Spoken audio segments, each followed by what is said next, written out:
Bonjour, je m'appelle Lisiane. Salut, c'est Mélanie.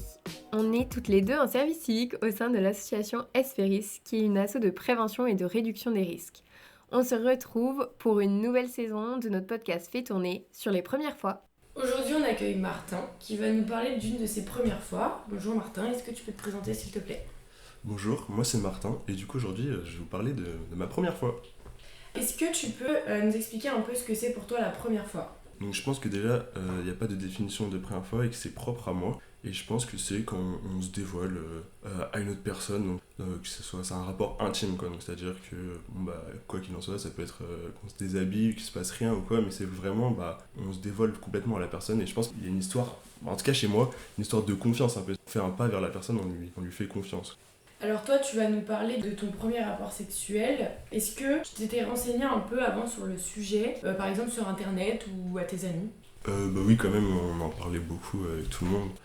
Mon premier rapport était assez tard, j'avais 18 ans quoi, donc je savais vers quoi j'allais, mes parents m'ont toujours expliqué tout quoi, mes amis pareil, franchement j'avais même pas trop de questions, hein, genre je me souviens pas maintenant, mais j'avais pas trop d'appréhension au niveau de comment ça se passe.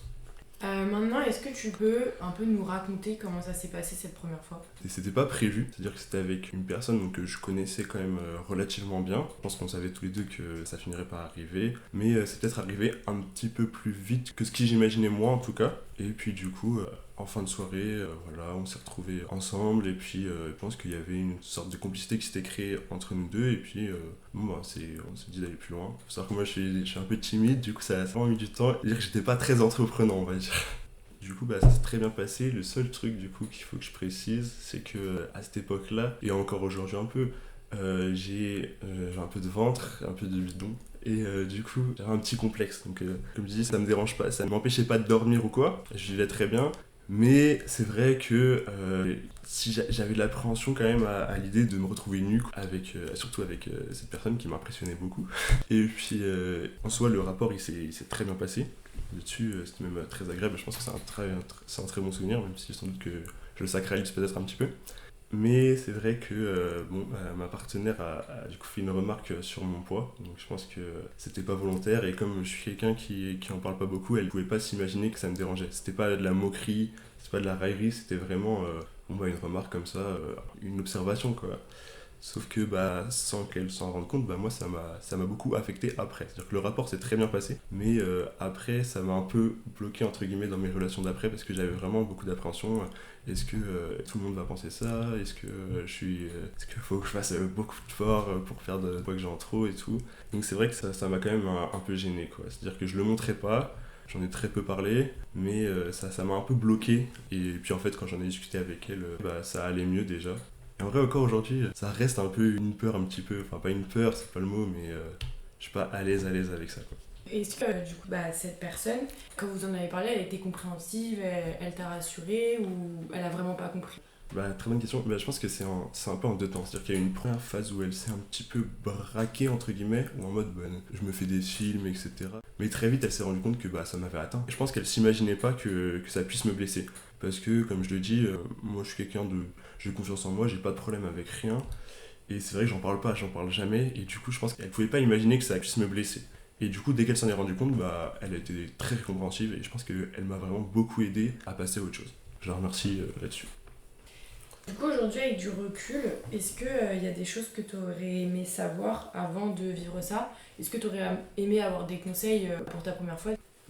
Sur le rapport en lui-même, non, je pense pas. De toute façon, moi, la première fois, c'était vraiment hasardeuse et elle m'a guidé plus qu'autre chose. Genre, je me dis, j'étais pas très entreprenant. Mais qu'est-ce que j'aurais aimé savoir ? Peut-être juste avoir un petit peu plus confiance en moi là-dessus, parce qu'en vrai, je me suis pris la tête un peu pour rien, je pense aussi. Mais au niveau du rapport, non, franchement, je pense pas qu'on est prêt. J'ai pas l'impression d'avoir été préparé à ça, mais ça s'est bien passé. Non, je pense pas. Je pense que j'avais besoin de rien savoir de plus. Et du coup, tu penses que t'étais prêt à ce moment-là ? Ouais, je pense. C'était pas trop tôt ou... Ouais, comme je dis, j'étais âgé déjà, j'avais 18 ans moi. Ouais, Donc, okay. Là, aujourd'hui, si tu pouvais parler au toi de l'époque, qu'est-ce que tu dirais ? Ah ouais, là-dessus, je pense que je dirais fonce. Parce que je pense que je me prenais trop la tête, même j'avais trop peur de mal faire ou quoi. Je pense, vas-y, il faut arrêter de réfléchir. Je pense que c'est aussi pour ça que j'ai mis, parce que la personne, j'ai vraiment côtoyé longtemps avant on était très intimes pendant longtemps avant d'avoir notre premier rapport sexuel. Et je pense que ça servait à rien d'attendre aussi longtemps. Je pense que j'ai cette fâcheuse tendance à mettre des barrières, et je pense à tout le monde, je pense qu'il faut arrêter de se mettre des barrières. À un moment, faut pas trop réfléchir, quoi. Et tu penses que cette expérience, elle t'a fait grandir ou elle t'a appris des choses dans la vie? Je pense pas en vrai. Le rapport sexuel en tant que tel, il y a beaucoup de gens qui se disent ah ouais, une fois que t'as fait ça, tu deviens un homme, etc. Bon, là-dessus, j'avoue que je suis pas convaincu par ça. J'ai pas l'impression que le rapport sexuel m'est transformé, quoi. Mais oui, au niveau de la confiance en soi, peut-être. Après, un peu entre guillemets, la fin de mon complexe, je sais pas si vraiment c'est une fin, mais le fait de passer à autre chose, quoi, de l'avoir traversé, si, ça, je pense que ça m'a fait grandir. Ça m'a fait comprendre que, à un moment, déjà, fallait que moi, je me prenne pas trop la tête non plus, que oui, et que voilà, ça arrive, des réactions comme ça peut arriver, et il faut en parler, quoi. Je pense que ça m'a fait grandir là-dessus, c'est-à-dire que maintenant, si j'avais une situation similaire, j'aurais plus de facilité à en parler, et je pense que ça, du coup, c'est une bonne chose. Du coup, si ça m'a fait grandir, ça serait là-dessus. Mais le rapport sexuel en lui-même, je refuse de croire que ça te change une personne, un rapport sexuel. Alors, peut-être très jeune, c'est traumatisant, mais dans le cas où ça s'est bien passé, je pense pas que c'est genre un palier de vie ou un truc comme ça. Donc on peut dire que t'as appris à vivre avec ton complexe en fait. Enfin, Ouais, pas on forcément. peut dire ça. Ça m'aide à le surpasser en tout cas, je pense. Et merci beaucoup Martin pour ce témoignage, c'était très intéressant. Super, merci à vous. J'espère que ce témoignage vous aura plu. On se retrouve prochainement pour un nouvel épisode sur les premières fois, disponible sur les différentes plateformes d'écoute. Et on se dit à plus tard.